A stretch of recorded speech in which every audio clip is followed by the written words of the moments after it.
Hello everyone, you are listening to the Eiffel Tower Paris. If you're new around here, Oliver G is my name. Usually I have a different special guest every week, but due to circumstances you're about to hear, I'm still in Sweden. I'm still sitting next to my wife, and she is still the guest. For how many weeks in a row has this been?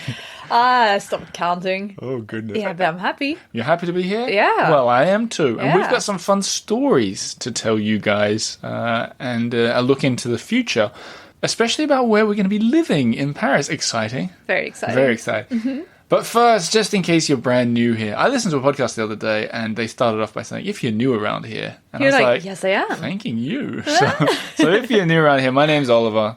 I do this podcast as a job. Lina is my wife, and she's often on the show and often sort of... And the comic relief. You're pretty dull. No, I'm joking. So together we're going to tell you, and usually it's about Paris. I interview people doing interesting things, but there's often a little slice of our lives in there too. And that's what this episode's going to be about. So before we get into anything about where we're going to live, we need to rewind to why we're still in Sweden. And if you guys have been watching the news about France lately, you may have seen that on Sunday night, they changed the rules out of the clear blue sky that to get into Paris or France in general via a flight, you need to have a negative COVID test result. You need to.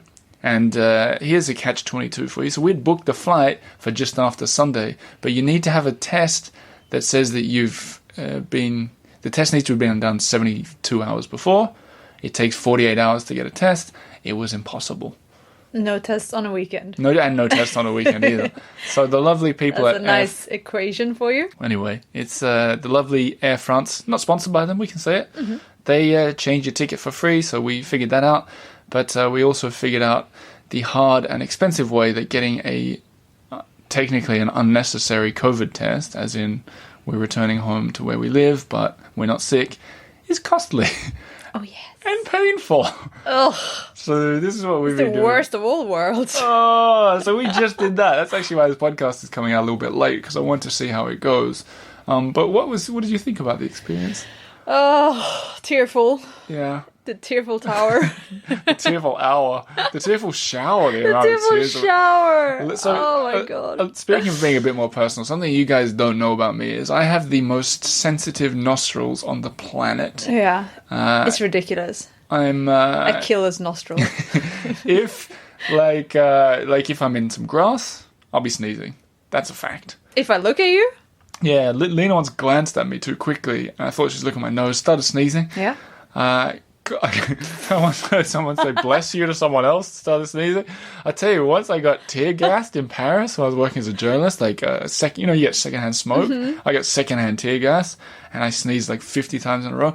So going into this COVID test, which if you don't know what I'm talking about, is a PCR test where they stick a little thing right into the back of your brain. Like a cotton swab. Oh my God. And Lina knew that I was a little bit apprehensive, so she went first. I was like, I'm going to go first. I'm going to be tough. I'm going to show him there's nothing to be afraid of. Mm-hmm. And I was sitting there, so we were in the room at the same time. Next to each other. Yeah, so I'm sitting there going first, and she sticks the thing up my nose into my brain, and Oliver was like, how do you feel? Are you okay? I'm like, I can hardly feel a thing. It's great. And I felt sick tears Your face went red. Streaming down my face. And she left it in. I'm like, it's great, isn't it? She left it in. I don't know if it's the same in every country. Maybe you've done it, maybe you've not. She left it in your nostril. Had a little chat. She had started chatting 10 seconds, maybe 20, and then she swizzled it around and pulled it out really quickly. And I was disgusted just looking at it. Yeah. And then it was my turn, and I was afraid. I even asked her, I was like, if this makes me sneeze and the thing snaps in half, is it going to get stuck up in my nostril forever? But she just sort of laughed it off. And I did, and I She thought you were joking. You weren't joking. Anyway, we got it, and we got the negative test. We're healthy. We're going back to Paris. Mm-hmm. So that brings us towards the next point. But first, a funny story, speaking of Air France. In the book, I think I've told you guys before, my French is pretty good. Good enough to... Oh, it's good. It's good enough to call up Air France and say, hey, explain the situation I just explained and say that we need to have our tickets changed. But the queue, the line to talk to them on the phone, you have to do it by phone. So immense. I must have waited at least an hour all added up yesterday. At least. Yeah, more than that. Oh, no. Yeah. It's like a day. We try so many... Oh, okay. Ridiculous. So I don't want to get that phone bill either, by the way. But because I'm calling from Sweden to Paris. Anyway. Let's not even talk about that. But the funny thing is, this morning I thought I'd call as soon as I wake up. So I was half asleep. I set the alarm, woke up as soon as they opened. And I got the guy and I started talking to him. And I didn't even realize this. But Lina tells me later that at the very end of the call, I want to confirm what time the flight new was. flight. Yeah, so, I want to say, in French, you'd say, c'est à quelle heure? It's at what time? Which I thought I said. And he responded, it's at 5 o'clock or whatever. And Lina says to me, you asked what age the plane was. Apparently I said, the flight tomorrow, c'est quel âge? I didn't even notice, and neither did he, apparently. And he was like, no, I noticed like a little brief pause, and then he was like, ah. Imagine from his perspective. I think I talk like Borat in French. So I was like, in the flight, how old is the flight? Like I've done nothing wrong. It's still at 5, sir. Yeah. That reminds me that, like, sometimes I make mistakes in French and I don't realize them, and I get frustrated when people don't know what I'm talking about. I don't know if I talked about this on the show, but there are some Swedish words that to me sound extremely French, and switching between those languages confuses me sometimes. And one of the words I always get wrong is the word for breakfast.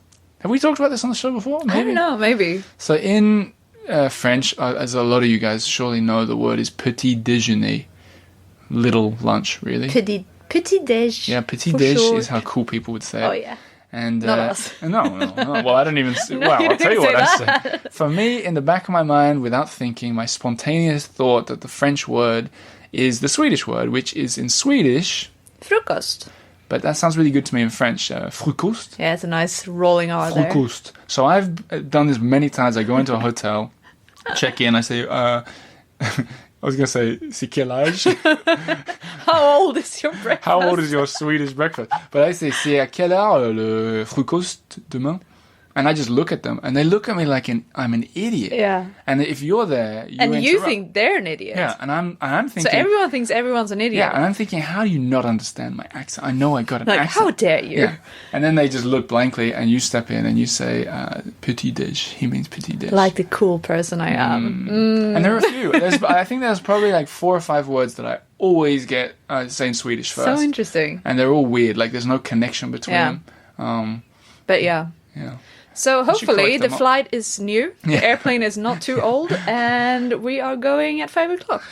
And what we're going to arrive to is going to be a very different Paris. I know we don't like to talk about the negative news, but this is all anyone's talking about in France at the moment, is that there's apparently looking likely that there'll be another lockdown. So you guys around the world who've been listening to this show since 2020 know that we did lots of fun stuff during the first lockdown. We made a book. We tried to stay creative, tried quizzes. to stay busy. From our little Montmartre apartment. But, and now we're getting into the topic of today a little bit, we moved out of that apartment. We did. In fact, a lot of you probably Before heard... Christmas. In fact, a lot of people probably heard our love letter to Montmartre. Irene White said it was her favourite podcast episode from any show of the year. She tagged me in it online. Amazing. It was very touching. And in that episode, we walked around Montmartre. It was pretty nice. Pointing out all our favourite little hangouts. Yeah. A lot of people felt that they were there because we said the streets we were on. Nice. So anyhow, so we moved out, put all our stuff in storage, and the little red scooter. It's in storage. Yeah, that's a funny story. Did we tell that story? No, we didn't. Maybe not. So I'm not sure. When we moved out of Montmartre, we got help moving. Because when we moved in, which I wrote about in Paris on Air, we did everything ourselves. We rented the car. You drove that big truck. We employed some friends, poor friends. Yeah. Yeah, we didn't want to do that again. You say employed. We didn't. No. I think we gave them pizza, max. Well, we were kind of broke at that time. But this time we thought, look, let's splash out and get some professional help. And they came and they said, and we'd never had this before. They said, how... I mean, it wasn't expensive. To be honest, it's 150 euros max. And for the help, it was definitely worth 3 guys came around. Yeah. It was incredible. I recommend it to anyone. Don't ask your friends in the future. But anyway, so we did that. We thought we'd get the help, and they said, how many meters cubed worth of furniture do you have? We're like, I was like, how many meters cubed? What? Firstly, we don't really have any furniture. Our place is so small. Yeah. I think a lot of Americans and Australians listening wouldn't even believe how small our apartment was. 30 meters squared, which is like tiny. It's there are some bathrooms that are bigger than that. Oh, like yeah, the Ritz easily. bathroom is easily bigger than 30 meters squared. And so we said, meters cubed? I don't know. And they go, well, what is it, like 5, 10? And I was like, 7, right? where did that come Is that from? Nice, 7? Yeah. nice number. So they go, so you're going to need a 7 meter cubed truck. I was like, yeah, that sounds about right. So we hired this truck, and then we got storage. So I obviously got 7 meters cubed of storage. And when the removalists came, they just laughed. They say, you've got like a meter cubed. That doesn't even sound right. Is it?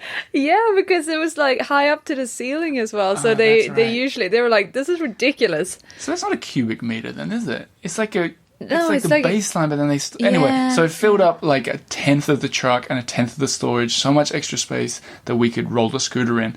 And we had a really strong lead on a place that we were going to move into. And the reason we didn't talk about it over these past couple of months is because we knew it might fall through.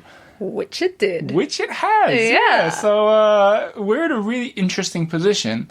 Is we're going, and that's also why we stayed in Sweden a little longer, because that fell through. But what the exciting news is, our guardian angel has got in touch and said that for next month, February, we can stay in their lovely place on the Ile Saint-Louis. So exciting. So we're France-bound. We're going to be in Paris. We're going to be in the Ile Saint-Louis, and you guys can expect some exciting content from there, maybe from lockdown. But I'm super pumped to be based there. If you don't know what we're talking about, I called it the Pearl of Paris in a recent episode when I was exploring there. And it's like 2,000 years of history on this island in the middle of the Seine.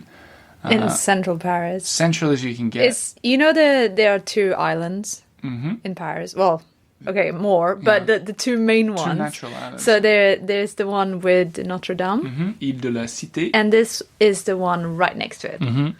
Which it's doesn't slightly really have smaller any one, famous I think. landmarks like Notre Dame. No, It's more like a sort of residential, but it's just so it's beautiful. beautiful. And we're going to be there for a month, so we're really looking forward to that. But that brings us to the next point. Where are we going to live? We don't know. Well, while we're staying on the Ile Saint Louis, we are gonna be looking. Which could be hard in lockdown. Yes. Interesting times are ahead for this Paris couple. And There are many question marks. there are so many question marks. And I'm going to do something I've not done before. If you can help us to rent a place, we're not looking to buy something, and we're not looking for like charity give outs here or anything. We want a place to live in. Yeah, if there's something, if you have a place and you know you're not going to be using it for like at least At least a year, yeah. till Christmas, At least, yeah. And you can help us out. and Please we get could in rent touch. it. Let us know. And just like, or even a lead, because Yeah. this is new for us. And as I wrote in my last book, you have to get lucky to get an apartment in Paris. They need the famous dossier and everything, which is going to be hard for us. Even though we just started the company, it's going to be tricky. But anyway, hopefully we know someone who knows someone. And if you can help, let us know. In terms of the specs, we don't even really know. We don't want something as small as the Montmartre place, and we definitely want to be in Paris. Not even interested in being outside of the city. I kind of prefer the left bank. What about you? You're already getting picky. Yeah, a little bit picky. Where do you want to live? I think you rummage around in your brain there. Yeah, no, this could be the worst podcast episode we ever. Maybe, We've I just know. come back from the place, by the way. We're still crying. Oh, man. All of his eyes are red. I'm crying. Also, at the price of doing a COVID test in Stockholm, which is already expensive enough. No, put it this way. Let's say you just win the lottery, and they say, "Hey, with the lottery, comes an apartment in any arrondissement. Where would you want to be?" 6th, The 6th. I think. So the left bank. Yes. I think that would be ideal. I would, yeah. Maybe. 6th, 5th, 7th. Yeah. Preferably not the place we've lived before. 2nd, Montmartre, 11th.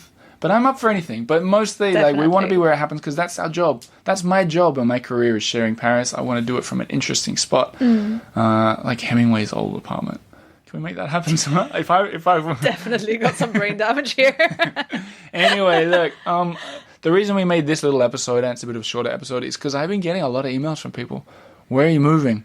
What's next for the Eiffel Tower? And I felt like I wanted to involve you guys. Update. So now you know as much as we know, which is very little. Yeah.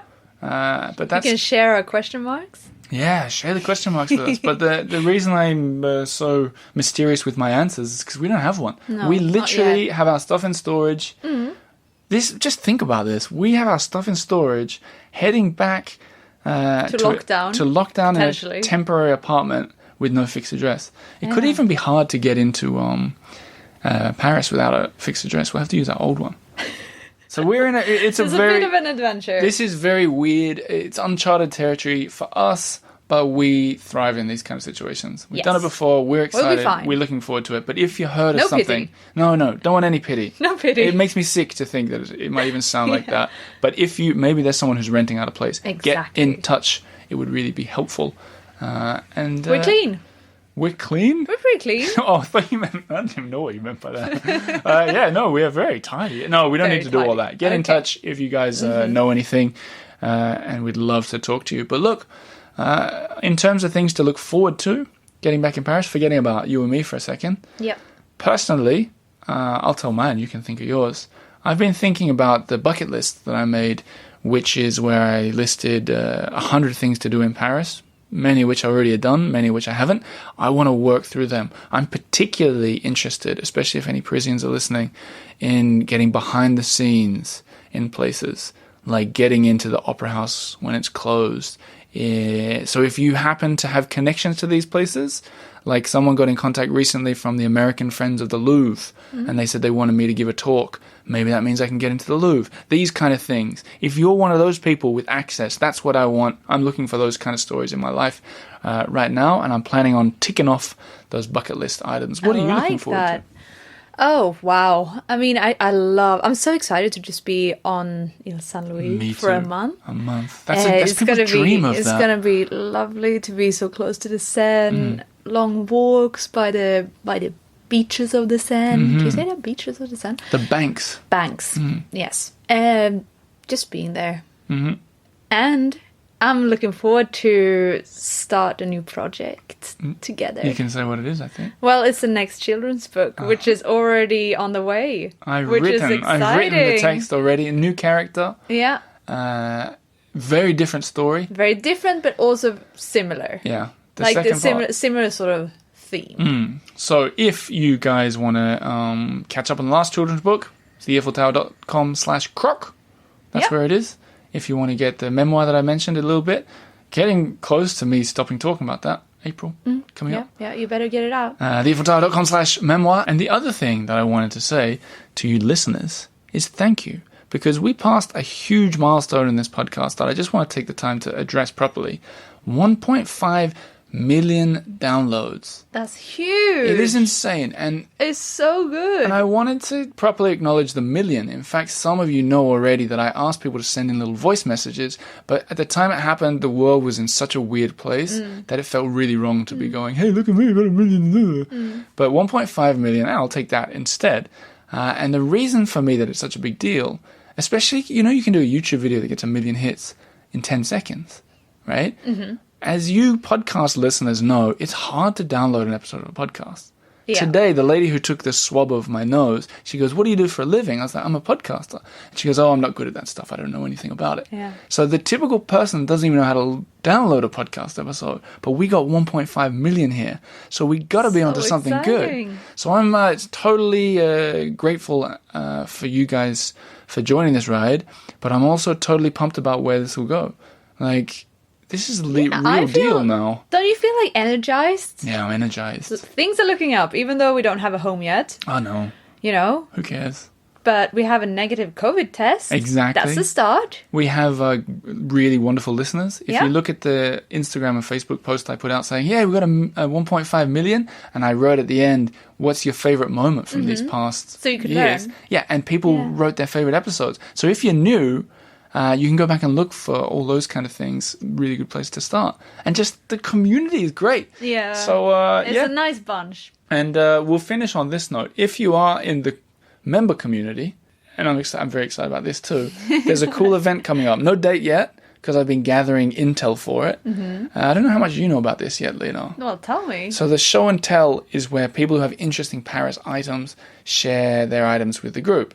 Now, this is going to be the first exclusive Patreon-only event. I'm not even going to do it. It's not going to be shared anywhere. It's a way of sort of saying thank you to the members and doing some fun events.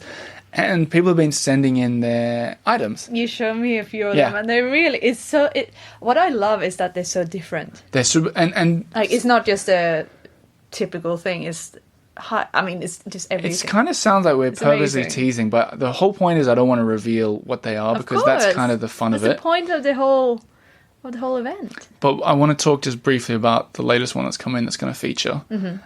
Hint at it. It's an item that the guy doesn't have. Okay. And didn't know anything about. It was from his... I don't want to give away too much. It was from his grandma. Yeah. I think. And it was a whole part of her life that he didn't know about until he was a little bit older, right? And the item, he doesn't have it because it's in a museum in Florida. Now, this is a Paris item. I'll give you a clue. It's from the 20s. And it's shiny. That's all I'm gonna say. So the idea is, so we've not just that. I got like 8 of these kind of things now. People are sending these incredible stories, and sometime soon, probably during the lockdown, is when we'll do it if there is one.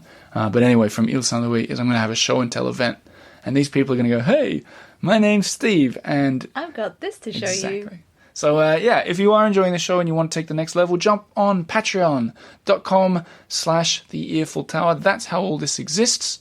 And to you guys who've listened this far, thank you for sticking around. You're the MVPs. You guys are the MVPs to listen to an episode that's me and Lina just giving an update on our life. Hopefully it's entertaining, but it's wonderful that you hung around this late. And I've just had an idea. If you have, right? If you have hung around to the end of this episode, on the Instagram post that we're going to do for this, right?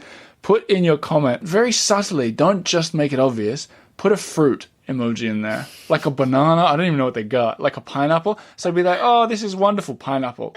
And we're going to look through, and I'm going to know who the real MVPs are. Yeah. Who made it to the end. I can't promise anything if you do it, but I'll know. It's your little secret way of giving me and Lina a wink. Are you going to post anything about this episode too? Yeah. Okay, so we're looking for fruits.